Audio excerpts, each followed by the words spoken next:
कभी मनुस्मृति पढ़ी भी है या दूसरों से इन्फ्लुएंस होकर आ जाता है ज्ञान बांटने। ठीक है दोस्त, मनुस्मृति बहुत अच्छी किताब है भाई, उसको साइड में रख दें। अब बात करते हैं प्रैक्टिकल चीज़ों के ऊपर।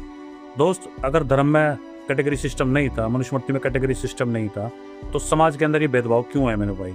जो ST SC वर्ग है उसकी ये कंडीशन क्यों है 21st सेंचुरी के अंदर भी? जो टोटल सोसाइटी की जो वेल्थ डिस्ट्रीब्यूशन है, अगर उसको देखते हैं तो जो 80% जनसंख्या है, जिसमें से OBC क्लास है, ST SC वर्ग है, उनके पास में जितना पैसा नहीं है उससे ज़्यादा पैसा जो है 20% लोगों के पास में है, जो अपर क्लास है। जो टोटल ब्यूरोक्रेट्स है उसके अंदर जो हिस्सेदारी है वो सारी अपर क्लास की है। या आप जज देख लो, या बड़े बड़े अधिकारी देख लो, या जो कुलपति बने बैठे हैं बड़े बड़े विश्वविद्यालय के, आप वहाँ पे देख लो, तो वो सारे अपर क्लास ही क्यों है? पहला सवाल तो मेरा ये है जो प्रैक्टिकली रहेगा। दूसरा सवाल मेरा ये है, जो आप कहते हैं कि मनुस्मृति के अंदर जो मिलावटें की गई वो अंग्रेजों के द्वारा की गई और मुगलों के द्वारा की गई।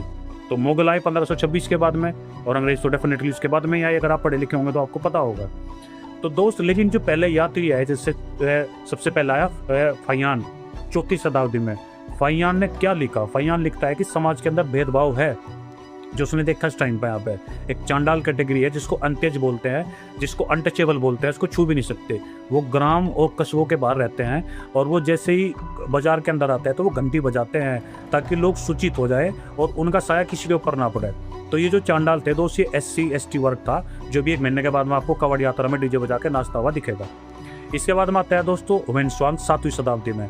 ह्वेनसांग भी ये चीज़ लिखता है कि भारत के अंदर बहुत ही ज़्यादा डिस्क्रिमिनेशन है, यहाँ पर 4 कैटेगरी है, और शूद्र के साथ में सबसे ज़्यादा डिस्क्रिमिनेशन हो रहा, लेकिन एक शूद्र के नीचे भी कैटेगरी है। ये जो है ह्वेनसांग भी लिखते हैं, वो अंत्यज है, वो अनटचेबल है, जिनको जिनको छूना भी पाप है, जो चारपाई पे भी नहीं बैठ सकते। तो ये ST SC वर्ग है, जो भी आपको 1 महीने के बाद में कावड़ यात्रा में डीजे पर नाचते हुए दिखेंगे। इसके बाद में आता है दोस्तों अल-बुरूनी। अल-बुरूनी आता है 11वीं शताब्दी में।